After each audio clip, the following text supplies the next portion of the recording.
So now let's see how we can work around with Whirl and Pinch Filter inside of GIMP. So to do that, I'm going to go around onto the Filters menu right here, and then I'm going to go around under Distort.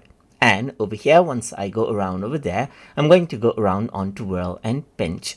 So once you go around and do that, you can see the whirl and pinch effect right here. So you can go around and change around the whirl right here as you go around, and you can see that it spins out the entire graphics right here from left to right and right to left as you work around with these values right here. You can also go around and pinch it out, as you can see right here. So you can go around and pinch out so that the center part is enlarged, or you can go around and then pinch it out so that it is actually squeezed in as well. That is what you have. Apart from that, you can work around with the radius, so you can go around and make it larger, as you can see right here, and you can also go around and make it smaller right here, just like this. So that is what you have. So only small area is actually rotating over there, and you can go around and make large area rotate as you work around with the radius as well.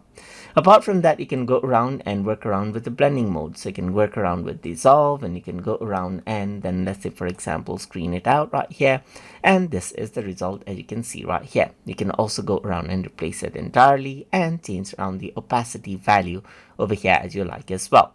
You can also go around and disable the preview and enable back the preview as you want, and utilize the split view around over here to see the before and after over here, just like this as well.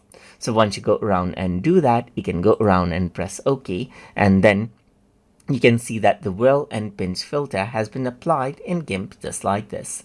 So that is how you can go around and apply the whirl and pinch filter inside of GIMP. So I hope you guys learned something as always. And as always, please like, comment, share, and subscribe.